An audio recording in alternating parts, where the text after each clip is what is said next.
Things like a 3% rent cap and stabilizing your property taxes, free breakfast and affordable school lunch starting this September for families struggling with the price of groceries, taking 10% off your power bill each and every month, and more. Our government is looking at every opportunity to bring down costs and make your life more affordable. Nous sommes fiers de ce que nous avons accompli. We are proud of what we've been able to accomplish 20 months so far into our mandate to make life more affordable. From the 3% cap on your rent and stabilizing your property taxes, to free breakfast and affordable school lunch in schools for families struggling with the price of groceries. We lowered to 10% off your power bill each month, and we are looking at every opportunity to bring down costs and make your life more affordable. Who are feeling the pressure. Our entrepreneurs and businesses are feeling the pressure as well.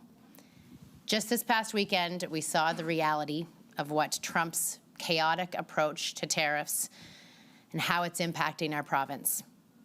I have said it a few times already, and I will say it again. We won't back down to a bully, and we will continue to defend New Brunswickers and Canadians in this trade war. Ces nouveaux tarifs douaniers These new tariffs from Trump will impact $112 million worth of New Brunswick's exports. This number doesn't tell the whole story. Since tariffs were first announced last year, we've heard from businesses that the uncertainty has caused them to rethink their investments, to put growth plans on hold, to hold off on hiring new employees. We are seeing the impact in our growth forecasts, in our revenue, and in the feeling on the ground. Impact of Trump's tariff threats for these past 2 years in our growth forecasts, in our revenues, and in how New Brunswickers are feeling on the ground. The events of these past few days have only strengthened my belief that we must look at opportunities here at home.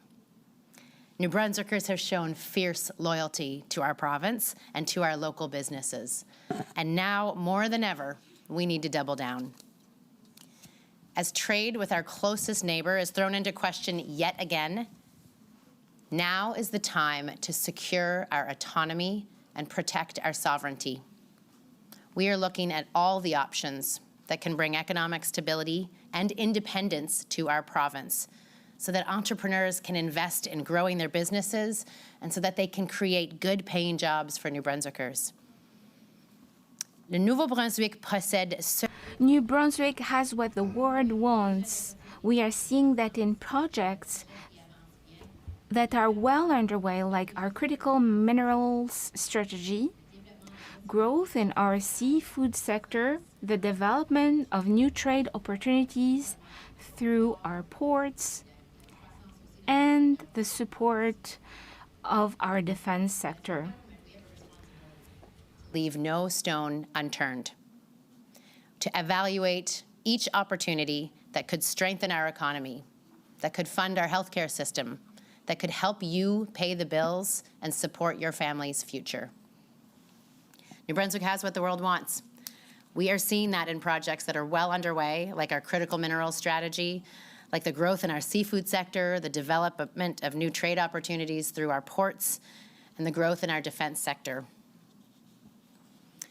We're also asking some big questions about energy.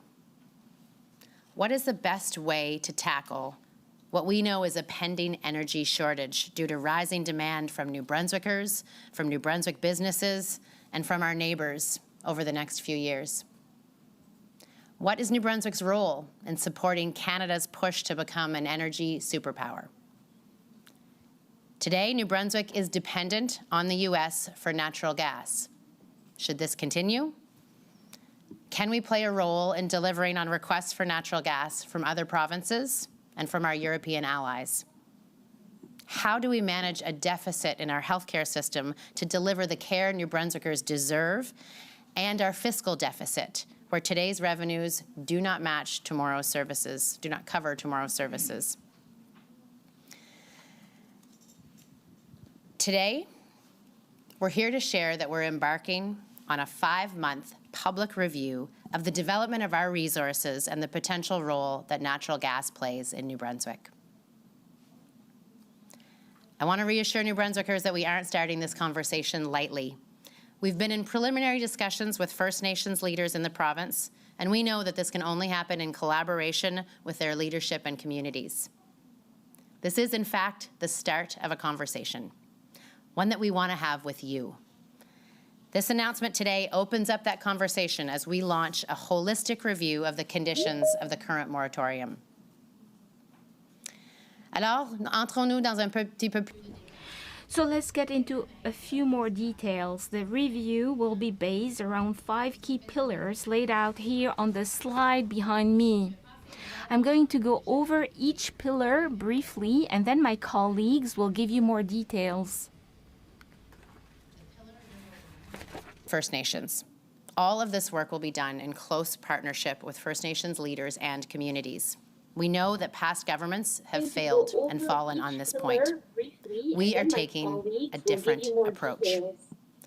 Our government believes that we must have meaningful collaboration with First Nations partners and understand the risks and rewards as they see them. Pillar number 2, the resource. In order to decide if additional development is worth it, if the juice is worth the squeeze, we need to know what we're working with. We'll be evaluating our resource, looking at how much potential natural gas there is under our feet, whether it can be extracted safely and efficiently, and whether that is accessible and economic. Pillar number 3, science, technology, and the environment. We will be assessing current science, new technology, and the environmental impacts so that we can figure out whether the latest methods for developing natural gas can be done safely or not. We'll undertake a thorough review of any potential impacts on water, air, on public health, and on the environment and complete ecosystem. Pillar number 4, the economics. We'll look at the benefits, at what benefits New Brunswickers might see. We'll explore new royalty models, how many jobs could be expected, what capital investment could be made, and we'll seek ways to establish maximum value proposition for New Brunswickers.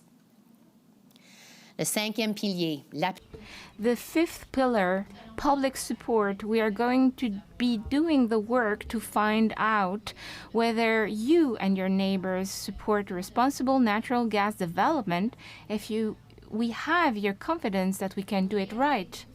To do all this work, we will establish working groups that will bring together expertise from across government, as well as experts from First Nations, the academic community, advocacy groups, and stakeholders, as well as the business community and the public in general. To start getting drills in the ground. This is a deliberate, 5-month-long dialogue with many partners in our province and with you as New Brunswickers to determine whether this is something we want to move forward with together. We'll be showing you our work. We want you to be a part of that process. I'm going to hand it off to Minister Herron to go through some more details. Thank you, Premier. It's been 12 years since the moratorium was put in place, and we know that science and technology of natural gas development has changed a lot. A significant part of this review will be doing the work to make sure we have a thorough understanding of what methods and tools could be used in New Brunswick-specific geology. Cela fait 12 ans. It's been 12 years since the moratorium was put in place, and we know that the science and technology of natural gas development has changed a lot. A big part of this review will be doing the work to make sure we have a thorough understanding of what methods and tools could be used in New Brunswick's specific geology. Environmental impacts of this potential development, I will say loud and clear, if we can't be certain that this can be done safely, it won't be done at all. Our government is deeply committed to our responsibility to develop resources the right way, with the strongest environmental standards. En ce qui concerne les impacts. With respect to environmental impacts of this potential development, I will say it loud and clear. If we can be certain that this can be done safely, it won't be done at all. Our government is deeply committed to our responsibility to develop resources the right way, with the strongest environmental standards. Developing these resources for many years. In order to build on the environmental work we have been able to do thus far, like undertaking reviews to strengthen the Clean Water Act, the Clean Air Act, and increasing the amount of conserved land in the province, we need to ensure that this can be done safely and responsibly here. Gas being safely extracted today in the province that came as a carve-out from the moratorium. It's being produced in the McCully Field area near Sussex or Penobscot. Gas is also known to exist in the Stony Creek and Hillsborough area. We will examine the data from these sites as part of this review. Experts estimate that there is approximately 60 trillion cubic feet of gas in the McCully Field area and an additional 12 trillion cubic feet in the Stony Creek or Hillsborough area. We know New Brunswickers need to know what kind of benefit we could expect from this development. How much would it help us to fund what we all need, like collaborative healthcare clinics in your communities, or better healthcare access, or help in paying the bills? Our team will review, look at numbers for royalties, for jobs, for capital investment to figure out whether natural gas could support our province's future. Having worked with this DNR team through the last year's wildfires and the development of our comprehensive mineral strategy that is already seeing results like the sale of the Caribou mine to Canadian Copper, I know that the team at DNR have what it takes to do this review well. This kind of decision-making process needs more than just our team at DNR. We will consult with academics, public health experts, environmental advocates, economists, business groups, local officials, and more. Our colleagues at Energy, Environment, and Health are going to be involved along the way. And of course, the team at Indigenous Affairs are critical. So on that note, I'll pass things over to Minister Keith Chiasson. Thanks, Minister Herron. We have been very clear since the first day that the establishment of a relationship with Indigenous peoples is a priority for our government and has been translated with a new agreement for sharing benefits. As well, we continue to explore the benefits. We know that this has to rely on respectful relationship between governments. I know that the path forward must be built on strong, respectful relationships with First Nations. We have an open and ongoing dialogue in a government-to-government relationship with First Nations leadership, which has supported our commitment to undergo this review process. We have always believed that meaningful engagement means coming to the table early, listening carefully, and working together toward shared goals. Nos rencontres régulières avec les chefs et les... Our meetings with the Indigenous people demonstrate this commitment. The Premier and ministers have met with leaders and chiefs on a broad and constructive conversation about energy opportunities in our province. And ministers have met with the chiefs for a broad and constructive conversation about energy opportunities in our province. Currently, our government is exploring the role natural gas could play in the province's future as part of a broader discussion on affordability, energy security, and economic development. The partnerships that are in this review process is not an endorsement or a commitment, but it's rather an opportunity to work together and consider all of the updated information. In the review process is not an endorsement or commitment, but rather provides an opportunity to work together to consider all updated information. Je remercie les chefs.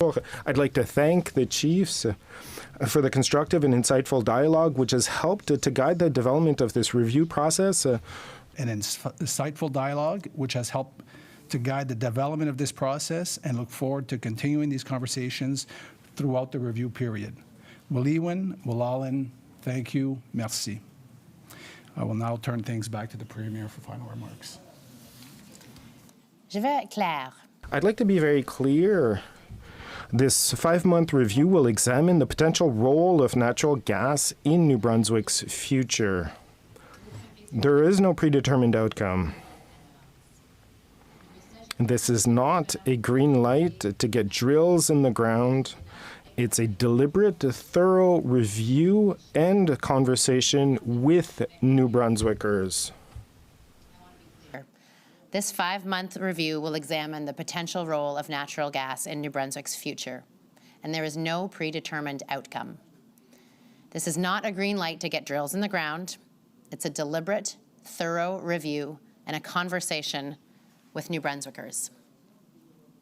In terms of time, over the coming months, we will be engaging directly with New Brunswickers to share the information that the working groups will gather and hear how they feel about this potential development. We are committed to making a final decision about whether we will go ahead in January of next year. We're committing today to update you every month about how this review is progressing. We know there is a lot of work ahead of us in determining whether the science and technology is good enough to give us confidence in safety, and finding out if this development is worth it in terms of the revenue and benefits and securing New Brunswick's place in a rapidly shifting global landscape. We need that security now more than ever, with Trump forcing us to find new partners and new opportunities beyond the U.S. New Brunswick has what the world wants, and we are committed to doing this work responsibly. In order to continue making historic investments in healthcare, in education, and other public services that your family depends on, that New Brunswickers depend on, we need to leave no stone unturned. We need to review the development of natural gas in New Brunswick starting today. Merci beaucoup. I'll now open it up to questions. We will now proceed to questions from members of the media. Each reporter will be permitted 1 question and 1 follow-up. You have the right to pose your question in the official language of your choice. We will now proceed to questions from journalists. Each journalist will have 1 question and follow-up question. You can ask your question in the official language of your choice. From Post Media. Sorry, was that me? Yes, that's you. Oh, okay, thanks. Sorry, the translator was talking over. So thanks for that. So Premier, we know the Q1 numbers are coming out tomorrow. We know they're bad. What role is the government's overspending taking in thinking about this review? What government is responding to with this review is a change around the world. We've seen this with the relationship that different countries are having with each other, with what's been happening in the Ukraine and in Russia, and now what's happening with the U.S. and their tariffs, as well as with our new trade relationships with different countries all over the world. The world is shifting, and our economy has been under significant pressure. New Brunswickers are experiencing this every day. They're finding it hard to pay the bills because of the rising costs of groceries and other things. And we are doing our best to deliver on our commitments to ensure every New Brunswicker has access to the kind of primary care that they deserve. But healthcare isn't free. We need to make sure that we have an economy that is producing the kind of good-paying jobs that'll help New Brunswickers live comfortably here. We need to make sure that that economy is producing the kind of revenues that can support the government in delivering services that New Brunswickers deserve. And to have a growing economy, you have to have the right energy infrastructure. At a time when energy security is top of mind, when Canada is striving to be an energy superpower, when our allies are looking for natural gas, when we're dependent on the U.S. for our natural gas, it's time to look at the conditions on the moratorium and to determine whether this is something that is in the best interest of New Brunswickers and our future. How do you feel personally about this? Because, you know, while you're in opposition, you described this as yesterday's technology. You said nobody wants this. You were very, very clear that fracking was not something that was going to restart if you were elected. So how are you feeling right now, given the promises that you made previously and what you've just announced? That's a good question, Andrew. How I feel right now is that times have changed, and that New Brunswickers are under a lot of pressure, and that New Brunswick is under pressure from Trump with the new 50% tariffs that he just put in place, from a shifting landscape, from a demand for energy that has exceeded our forecasts.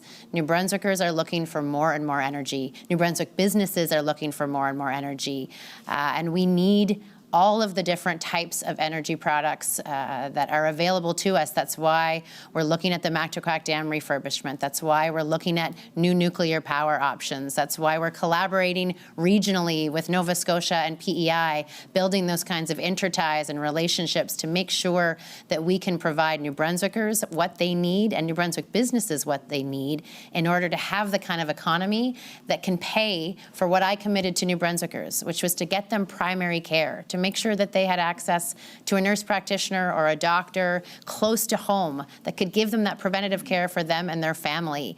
And to do that, we need to make sure that we have an economy that produces the kind of activity that will pay for those nurse practitioners and doctors. And we see a global dynamic, a shift in relationships and energy. We see our allies in Germany and Poland who are looking for natural gas. The only responsible thing to do at this point in time is to revisit the conditions of the moratorium to determine if this is something that can benefit New Brunswickers or not. Thank you. Jacques Poitras, CBC. Jacques Poitras, CBC. Is there a private sector proponent that you've been talking to that has a specific proposal that they're ready to move ahead on if this review does come up with a green light, and if so, who is it? No, you're, I think, a few steps ahead. This review is to determine whether we want to pursue natural gas development or not, and so there is not a proponent involved. I'd like to ask about the First Nations rights, interests, and priorities being considered. I see the word consent does not appear here. What is the threshold for determining or considering that, for coming to a conclusion on that part of the review? Does it require unanimity among chiefs? Is there some other threshold?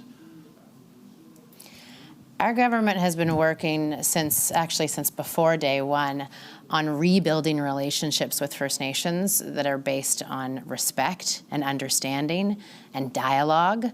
And since the first day that we took power, we started those conversations with First Nations about recognizing their rights and ensuring their involvement in the work that affects this land. So we started having conversations specifically about natural gas development with First Nations chiefs a number of months ago. We've had a few different conversations with them on the best process forward, and that's what informed the development of this review. Everyone has questions to be answered. New Brunswickers have questions to be answered. Certainly we as government have questions, and so do First Nations communities and chiefs, to understand what are the impacts.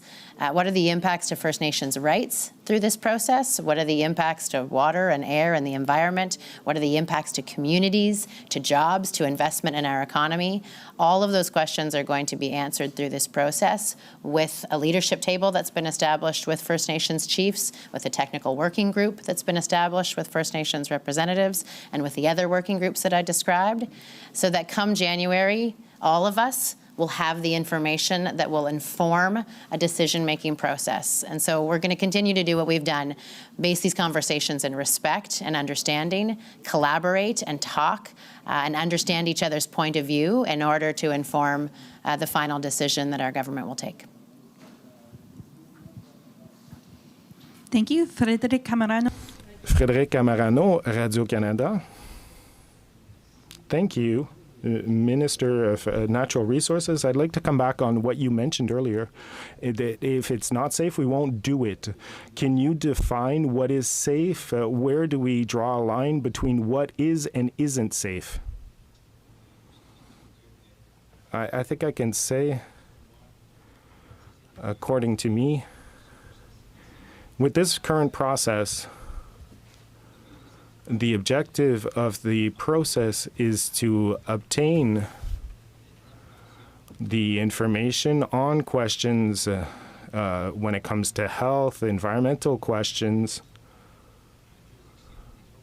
and with other jurisdictions and other provinces where we have a body of work that we can have access to and get good information on this process. But I want to be very clear, this process is truly open. We must be confident and trust that we can do it in a safe manner and protect our environment and the health of New Brunswickers. I'd also like to know, Madam Premier, are there elements that lead you to believe that environmentalists, First Nations, have a position that has maybe changed since 2014 when it comes to natural gas? Answer, yes, many things have changed since 2014. Technology, information, the economy, and clearly the global situation and our situation here in New Brunswick when it comes to our relationship with the United States and even within Canada and our role in the world and what we need to do. Many things have changed when it comes to information, technology, and the reality around us that leads us to believe that it's time to have this review and a comprehensive review, and can bring together all New Brunswickers to determine what are the environmental impacts, the economic impacts, and the participation of First Nations, as the ministers mentioned, that are interested in participating in this review to have answers to their questions as well. So we thought that that's what we needed to do in order to be a responsible government to evaluate those conditions. Alexandre Boudreau, Acadie Nouvelle. Alexandre Boudreau, Acadie Nouvelle. Good afternoon. I'd like to know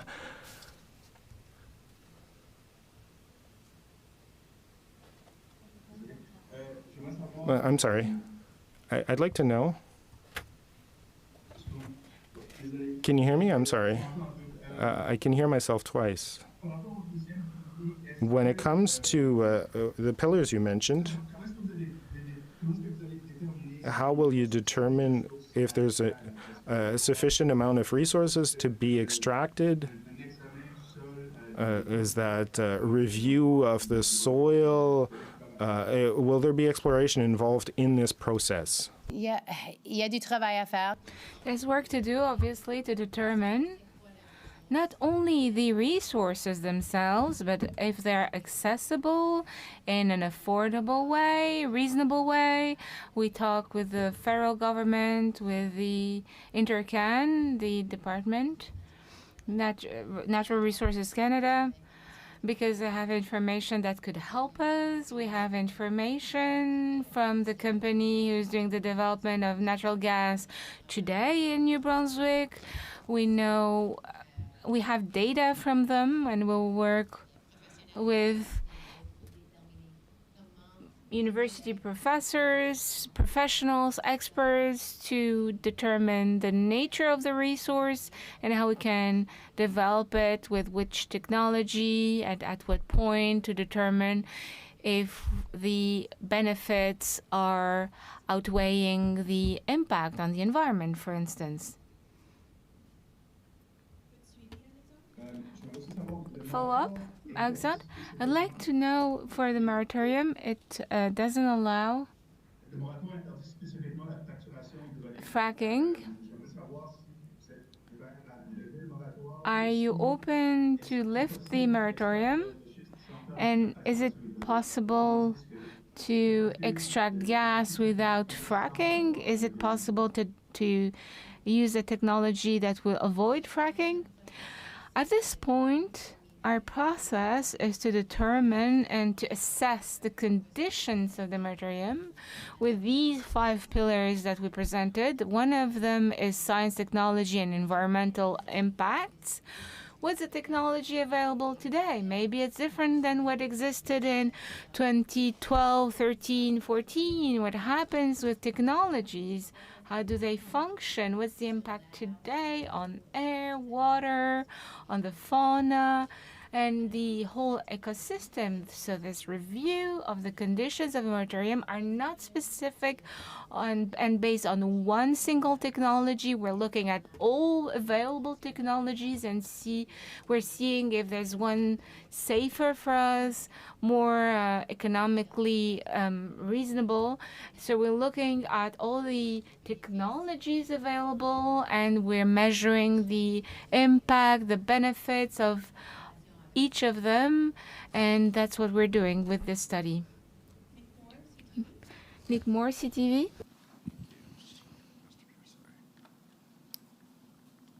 Thank you. Kind of an extension of a question that was asked earlier, just about the first pillar there in consultations with First Nations. What was their reaction when you brought this to them on Monday? And again, just on the question of consent, is this a matter where if this working group ultimately comes with the decision that this is something that they don't want, reject, does that stop all the other pillars after that? Well, just a point of clarification, we didn't bring it to them on Monday. We've had ongoing discussions over the last months, and obviously it's you'll have to ask the chiefs also on how they feel about development of this new natural or this resource. But what the indication that they've given us is that they're supportive of the review process. So I think the chiefs are very interested in learning about the opportunity, understanding the benefits, and also learning about the impacts that come with the development of this resource. So the discussions will be ongoing over the next 5 months, and we've put in place a leadership table, and they are going to play a pivotal role in feeding the information as we go forward. And Premier Minister Herron, is there any information coming about this explosives factory near Baldoon? It's been seemingly confirmed, but we have not heard anything directly as of late from the provincial government on this. I believe there's a company that's interested in that project, the company Analyses, that we have had some meetings with, but the project hasn't progressed further than conversation at this point.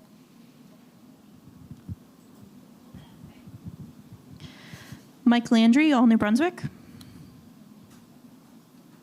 Yes, Premier Holt, I was just going back to comments you made at CME event back in March, where you had said that if you had $10 in your pocket and 10 people to work with, you were going to put all of that into mining, which you said you could move quickest on and get the most bang for the buck on. And that wasn't the case when it came to natural gas. I'm wondering, what has changed on that front, and what of potentially diluting the province's efforts in the mining front? I appreciate that question very much, Mike, because we have been really encouraged by the results that we've seen on the mining side. Under Minister Herron's leadership, I asked him to tackle this opportunity because New Brunswick has the critical minerals that the world needs. 21 of 34 critical minerals exist in this province, and we have a rich history in mining that goes back centuries, actually. Like we've been mining here in New Brunswick before New Brunswick existed.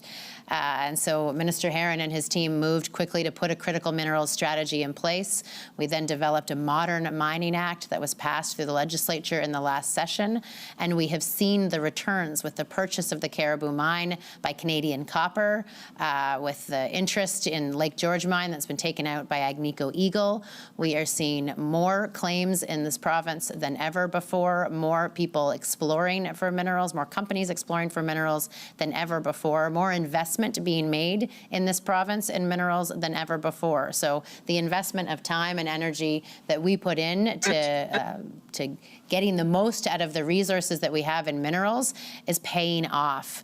And now, as per the conversation that we've just had, we see the way the world is shifting in terms of energy. We see what Canada is striving to do and what our allies are looking for. We see a dependence on the United States that has never made me more uncomfortable. And we see New Brunswickers looking for energy and asking for it to be affordable and for it to help them have good paying jobs here and support their businesses and their economy. And so we will continue to drive the mineral opportunity because it is a key part of our economic development strategy. If we're going to grow our economy by 10% as the goal that we've set in our ambitious economic development plan, critical minerals are a significant part of this. If we want to create the conditions for multiple companies to grow, whether that's in defense or advanced manufacturing, whether that's our incredible producers of food and fish, our agriculture and aquaculture sectors, all of those companies are looking for reliable, affordable energy, and we need to figure out whether the assets that we have under the ground here in New Brunswick can be developed safely, can be developed economically, and whether that is a piece of the puzzle that New Brunswick should lock into place for its future. So we will continue forward with critical minerals. The team will not be deluded or distracted by this work in answering the question of whether we should proceed with natural gas development or not.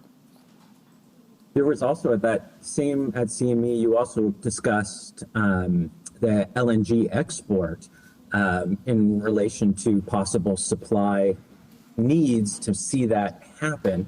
And we haven't talked about LNG in relation to this review. So I was hoping to get either you, Premier, or Minister Herron on that front of how this could play into the LNG facility. And you had previously said it would be easier to and quicker to just extend the pipeline rather than develop our own natural resources. So I'm wondering as well what's changed there.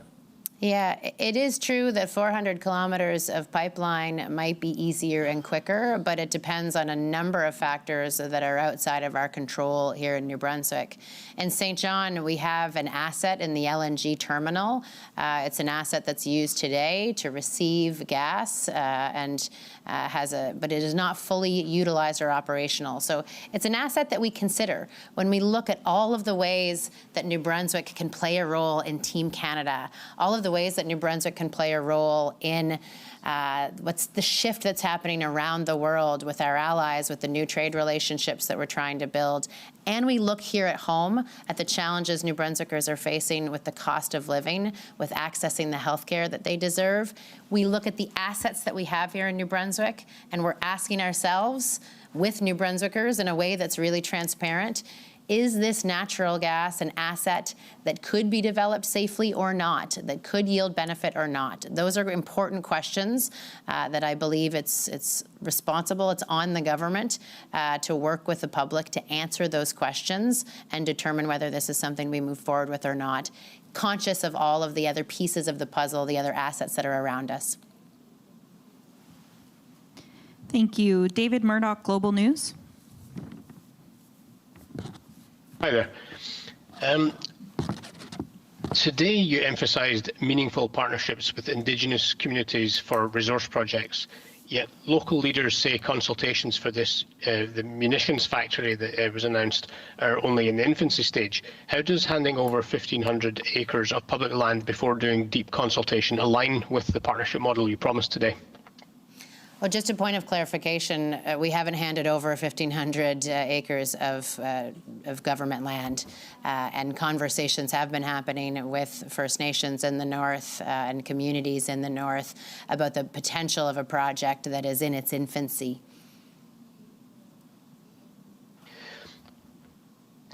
So to follow up on that, if the First Nations formally object to hosting this explosive plant on Crown land, does your new strategy give them the right to say no, or is this deal already locked in? There is no deal in place. There is no deal locked in, just to be clear. There are conversations happening about a potential project, but there has been nothing established as far as a deal is concerned.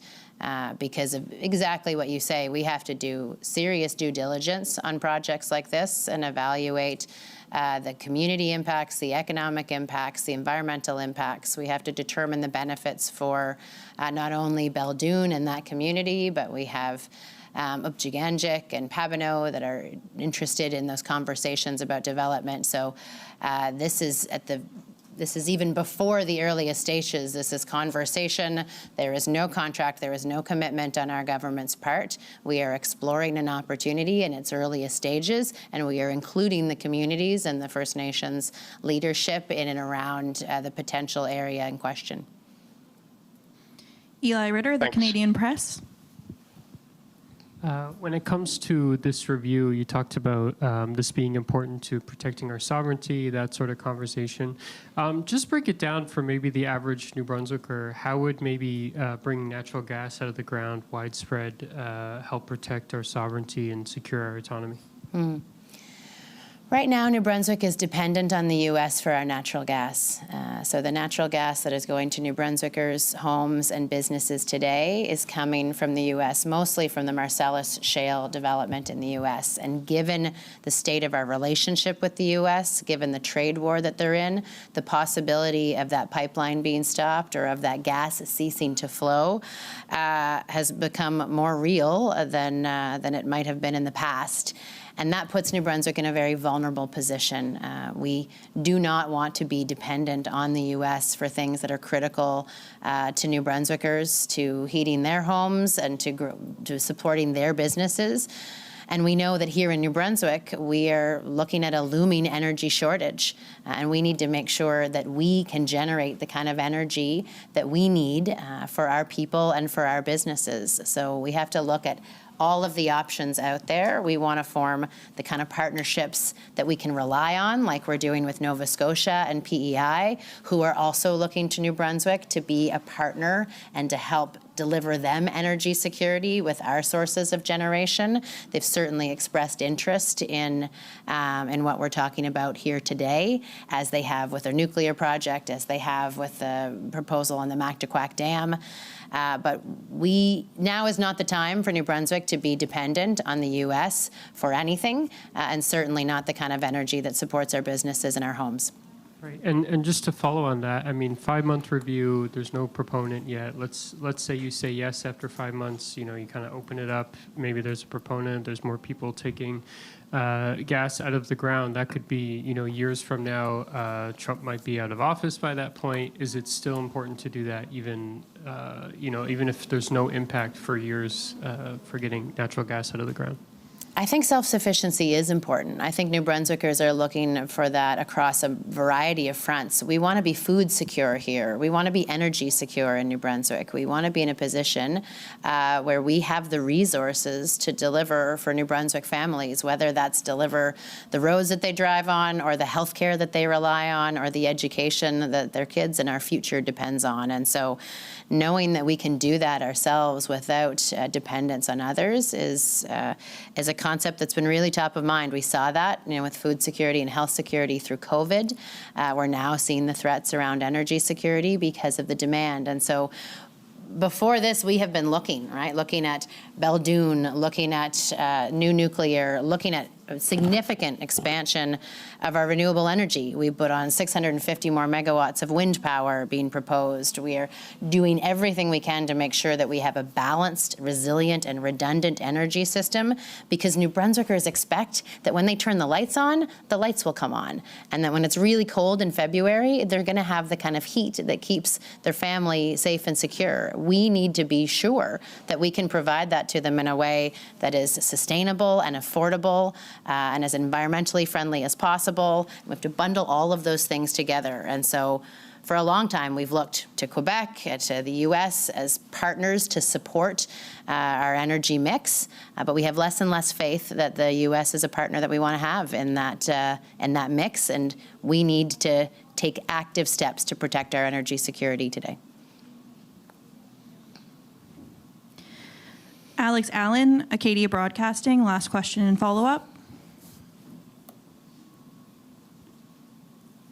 Yeah, I just was curious a little bit more with you talking about, and this is more to Susan Holt, just with kind of protecting more of like kind of more of the food sector, I guess to say. Kind of, I'm curious just what support you guys are thinking on trying to prepare for New Brunswick's agriculture sector then, since farmers are probably going to be facing higher costs and market pressures from these tariffs.